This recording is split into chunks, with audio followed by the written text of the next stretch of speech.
¿Qué tal, jóvenes? En esta ocasión vamos a resolver un problema relacionado con fuerzas magnéticas, pero cuando tenemos conductores que transportan corriente. Entonces, el problema dice lo siguiente. En la figura que se muestra, el campo magnético es uniforme y perpendicular al plano de la figura, apuntando hacia afuera. El conductor que transporta una corriente I hacia la izquierda tiene tres segmentos. El primero es un segmento rectilíneo de longitud L mayúscula perpendicular al plano de la figura. El segundo segmento es un semicírculo de radio R y el tercer segmento es rectilíneo de longitud L paralelo al eje X y nos piden calcular la fuerza magnética total sobre este conductor. Entonces, este que está aquí es el esquema del problema. Entonces, aquí, si se fijan, hay una X, lo que nos está indicando esta crucecita es que hacia adentro de la pantalla estaría el, un pedazo de alambre de longitud L, ¿ok? Y entonces, acuérdense que estos puntitos quieren decir que el campo magnético sale del plano, sale de la pantalla, la corriente tiene esta dirección, va para acá y luego hacia la izquierda de, de la pantalla. Y bueno, entonces nosotros sabemos pues que las fuerzas obedecen el principio de superposición. Esto quiere decir que podemos calcular la fuerza en el primer segmento, perdón, luego en el segundo y luego en el tercero y sumar todo vectorialmente. ¿Okay? Entonces es lo que vamos a hacer y es lo que está puesto aquí, ¿no? Entonces la fuerza total va a ser igual a la fuerza en la sección 1 más la fuerza en la sección 2 más la fuerza en la sección 3. Aquí hay que recordar que la fuerza sobre un alambre es igual a la corriente producto cruz del vector L con el campo magnético, donde el vector L, recuerden que lo tomamos en dirección que tenga la corriente, ¿ok? Y bueno, entonces vamos a empezar con el primer segmento. Entonces en el primer segmento es el pedazo de alambre que está hacia adentro de la pantalla. Entonces aquí en la figura, chavos, tengo el eje X, el eje Y, ¿no? O sea, el eje X positivo para acá, el eje Y hacia arriba. Y entonces aquí el eje Z lo tenemos que suponer el positivo como un eje que sale de la pantalla y todo lo que esté hacia dentro de la pantalla va a estar sobre el eje menos Z. ¿Okay? Y entonces pues como en el primer segmento el pedazo del alambre está hacia adentro de la pantalla, quiere decir que el vector L1 tiene que ser igual a menos L mayúscula por K gorrito. ¿Ok? Y el campo magnético va a ser igual a la magnitud del campo por K gorrito porque sale de la pantalla. Entonces, la fuerza en el primer segmento va a ser la corriente producto cruz de menos L K gorrito cruz B K gorrito. ¿Ok? Entonces, acuérdense de los problemas que habíamos resuelto anteriormente. Aquí tengo el producto cruz de K gorrito con K gorrito y ya sabemos que eso me va a dar cero. ¿Okay? Entonces, la fuerza en el primer segmento de este alambre va a ser cero.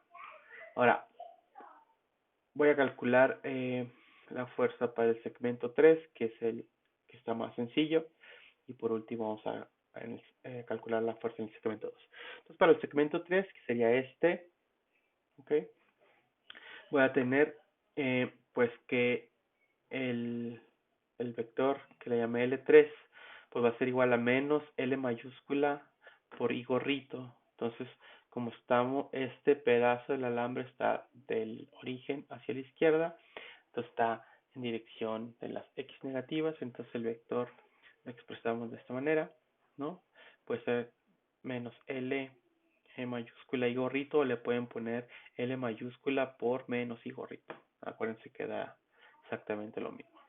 Y bueno, el campo tiene la misma dirección eh, que antes. Entonces, metemos todo a nuestra definición de fuerza y tenemos que la fuerza en el segmento 3 va a ser la corriente por menos IL, menos LI gorrito, cruz BK gorrito. Y esto nos queda como menos ILB, el producto cruz entre I y K. Y eso nos da menos J, este producto cruz. Entonces me va a quedar menos ILB por menos J, que finalmente me queda que la fuerza en el segmento 3 es la corriente por la longitud del alambre por la magnitud del campo magnético en dirección J. ¿Okay? Entonces sería la fuerza en este segmento. Ya por último nos queda la parte semicircular. Entonces nosotros también vimos en nuestras clases que cuando tengamos un, un segmento de alambre que ya no es recto, ¿no? En lo que tenemos que hacer es agarrar ese segmento y partirlo en pedacitos infinitesimales, ¿no? Y luego ir sumando cada contribución hasta calcular la fuerza total sobre ese pedazo de alambre. Entonces, este semicírculo de alambre que está aquí, pues lo vamos a tener que partir eh, en pedacitos infinitesimales, ¿no? De longitud de L. Y bueno, aquí lo que está ejemplificando la figura, pues es que este pedacito, ¿okay? Va a tener una longitud de L. Y entonces, eh, esta longitud de L tiene un ancho, si quieren, angular de teta, ¿no? Entonces, la distancia que hay del origen al pedacito de alambre que estamos tomando es R, mayúscula, no es el radio. Y entonces, dijimos también en nuestras clases que si tengo un, un alambre, perdón, en forma circular o semicircular, eh, la corriente o el DL, perdón, siempre va a ser perpendicular a, a la curva que genere el alambre, ¿no? En este caso, pues, si el alambre tiene esta forma de semicircular, para este pedacito el DL en términos vectoriales va a apuntar en forma tangencial, ¿ok?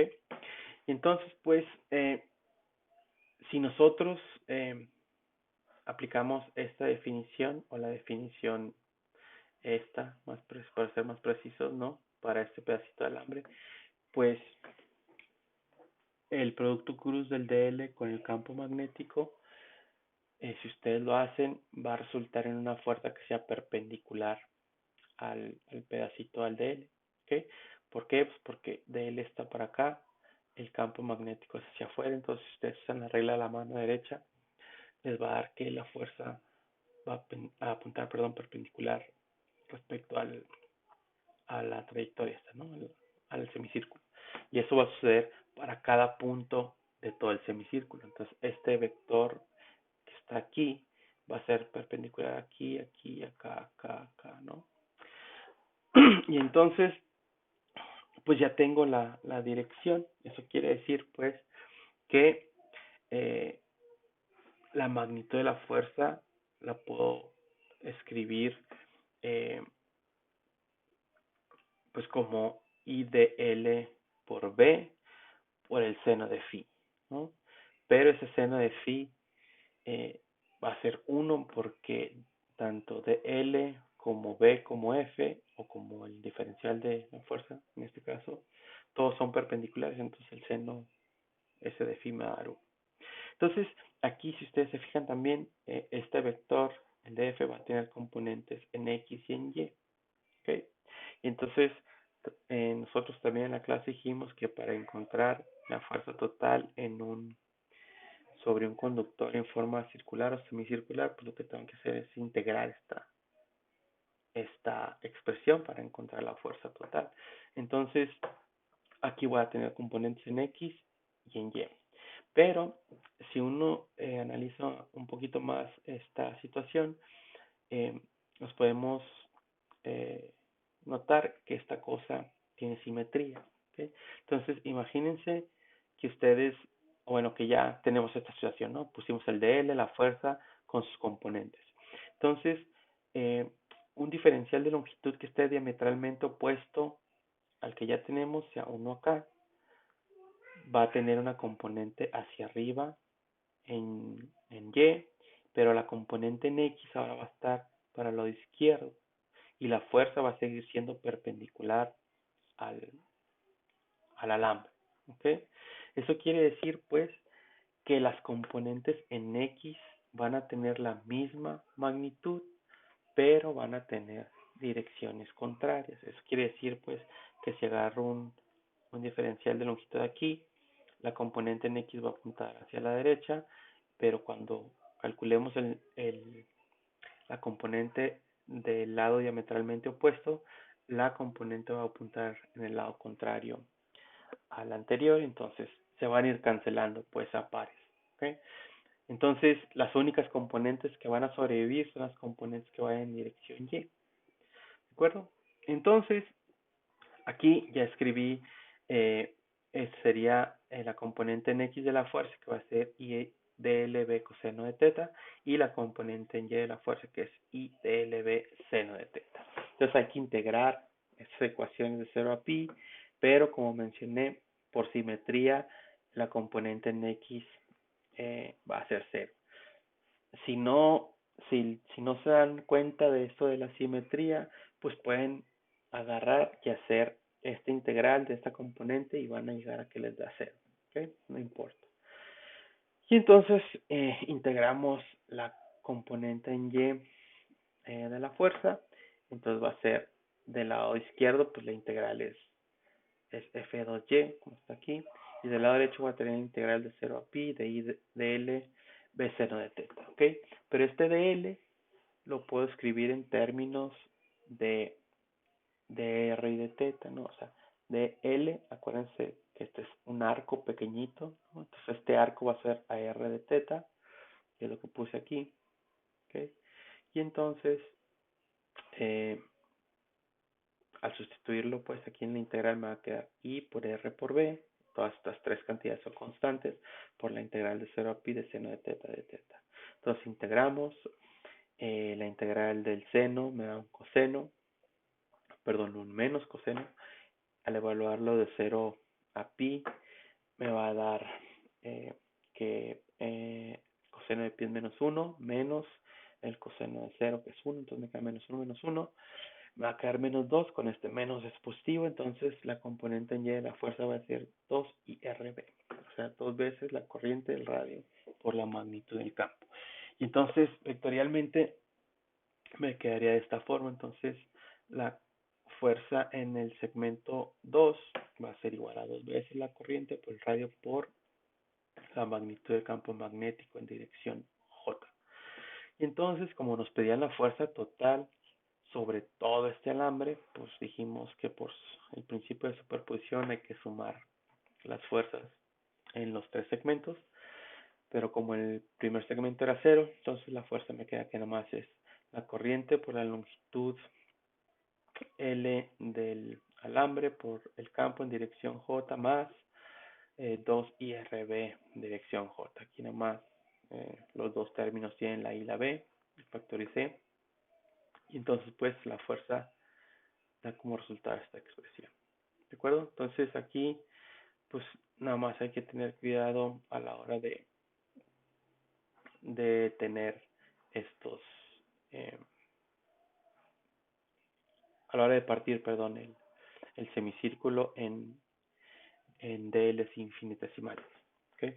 Entonces, cualquier duda que puedan tener, chavos, háganmela saber.